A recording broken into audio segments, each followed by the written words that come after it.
Merci, monsieur le professeur, de nous avoir donné la parole. Chers maîtres, chers collègues, honorable assistance, nous avons l'honneur de vous présenter deux cas de détresse respiratoire de diagnostic difficile observés aux urgences du CHU de Majinga. Donc, on parle ici donc de deux situations qui reflètent la réalité à Madagascar, surtout dans un service des urgences. On va parler d'une rupture diaphragmatique gauche post-traumatique observée au service des urgences du CHU Pesaga Majinga. Donc, une femme de 46 ans a été admise dans le service suite à un polytraumatisme par accident de la voie publique. C'est une femme piéton en état d'ivresse qui a été heurtée par une voiture et projetée. Elle est connue éthylotabagique et bronchiteuse chronique. Elle était consciente à l'admission sans perte de connaissance initiale. Il y avait une douleur au niveau des membres gauches et une dyspnée avec une désaturation à 88%. Elle était hypotendue et tachycarde et les conjonctives, elle avait une anémie modérée. À l'examen, l'ampliation thoracique était symétrique, il n'y avait pas de lésion thoracique cutanée visible ou de lésion osseuse. On note quand même quelques râles bronchiques et on note l'abolition des murmures vésiculaires et la matité basithoracique gauche. On note également des dermabrésons au niveau de l'hypocondre gauche et du bassin gauche et la déformation des membres gauches. L'abdomen était sensible avec une douleur provoquée. Il y a également une douleur provoquée au niveau de l'aile iliaque gauche. On note que les urines étaient claires. La radiographie initiale était ininterprétable et l'échographie a montré un petit épanchement pleural gauche et sans autre épanchement abdominal ni de lésion des viscères visibles. Et le scanner thoracique n'était pas fait puisque ça se trouvait à 2 km du CHU et que l'écho était inabordable par la patiente. Donc elle a reçu des réanimations de prise en charge des fonctions vitales et on a constaté après remplissage et oxygénothérapie, antalgique, etc., une amélioration clinique suivie. On a donc bien surveillé la patiente et on note la persistance de la toux. Le lendemain, quand même, on a noté l'état de choc avec apparition d'une aggravation de l'anémie, une majoration de la dyspnée et on a senti donc l'absence de murmures vésiculaires et la présence de bris hydroaérique du champ pulmonaire gauche. La chirurgie a été décidée après quelques explorations et à la radio, on a trouvé une clarté d'allure digestive intrathoracique gauche, petit hémothorax gauche, sans lésion pariétale visible, et d'où la suspicion donc de la rupture diaphragmatique gauche.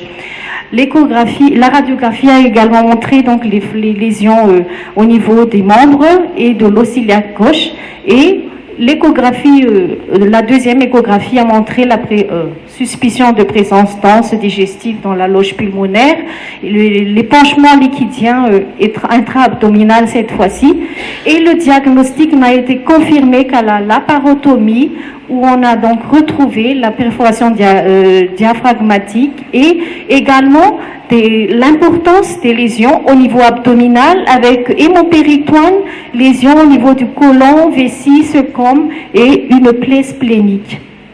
Qu'est-ce qu'on va discuter? Donc, on va tout de suite aborder ce premier cas.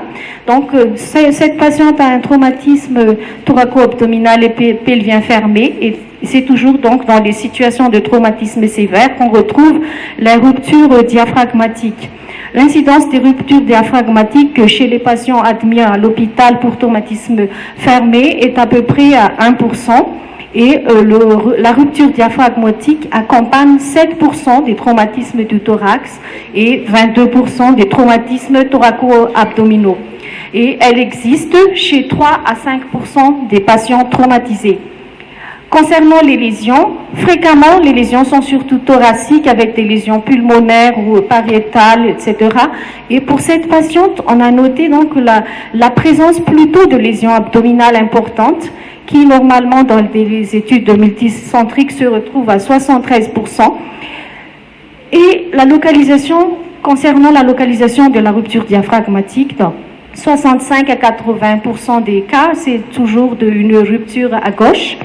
Et souvent, c'est contesté dans certaines études autopsiques qui trouvent que le côté gauche à peu près égal au côté droit concernant l'atteinte. On constate, concernant les caractéristiques cliniques, il y a des signes différents. Pour le côté gauche, il y a une insuffisance respiratoire aiguë post-traumatique immédiate. Et pour le côté droit, c'est plutôt un épanchement pleural récidivant à distance du traumatisme. Concernant le mécanisme pour cette patiente, donc c'est un traumatisme à cinétique violente avec une hyperpression intra-abdominale consécutive à des forces de compression avec rupture d'une zone faible diaphragmatique et progressivement, il y avait une aspiration des viscères abdominaux dans le thorax à la faveur du vide pleural, d'où les symptômes respiratoires. Et 10 à 20% des lésions diaphragmatiques traumatiques passent initialement inaperçues, c'est souvent muet, et seuls 25 à 40% des radiographies du thorax réalisées à l'urgence permettent le diagnostic, dont la difficulté au départ, et seul le scanner peut être une aide précieuse, mais comme le moyen ne nous a pas permis de le faire. Un deuxième cas de situation difficile également, c'est une femme de 31 ans qui a été référée d'un centre de périphérie de Majinga, 200 km de l'hôpital à l'ouest donc de Madagascar. Elle a été référée pour une dyspnée et une pneumopathie. Cette patiente avait présenté une toux, hémoptysie, détresse respiratoire, une tachypnée et une désaturation à 89%. Elle était pâle et avec des signes de mauvaise tolérance. Et l'interrogatoire était difficile comme la patiente était incompérente et la lettre de référence était très pauvre.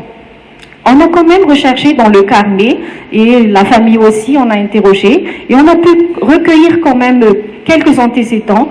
Elle était à G3 de grossesse et il y avait un cas d'avortement spontané dernièrement, la dernière fois à 5 ans.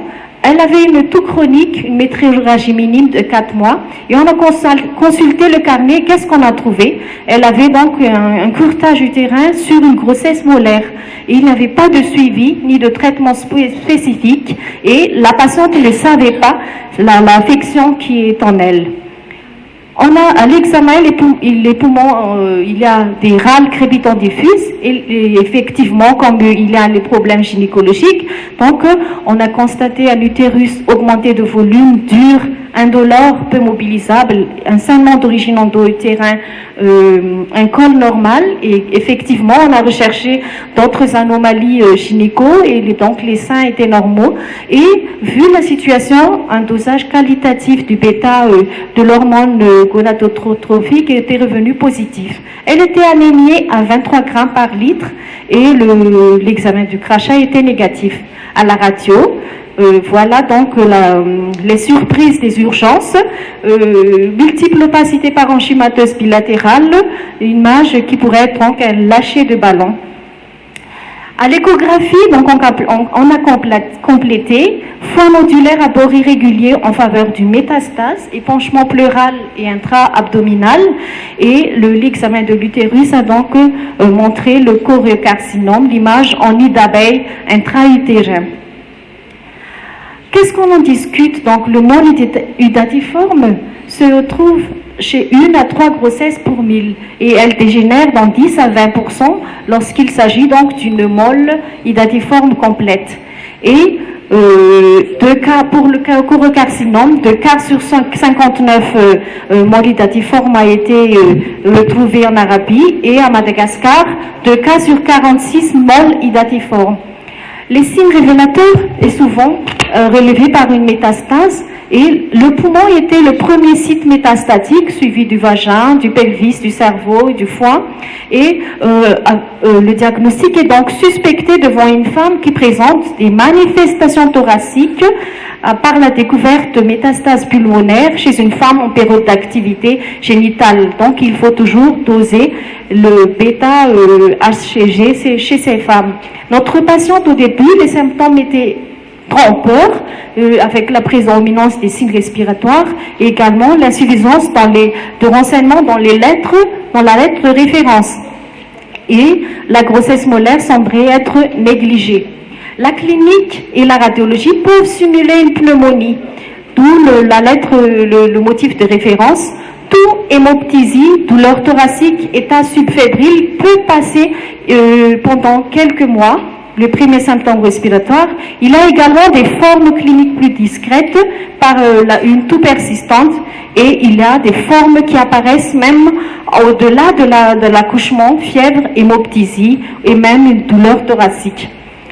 Il y a effectivement, il faut chercher donc les signes qui sont révélateurs de ces chorocarcinomes, la métrorragie persistante inexpliquée, d'où lorsque dans un service d'urgence vous avez une dyspnée, une anémie sévère chez une femme en période d'activité génitale, il faut toujours rechercher une origine génitale.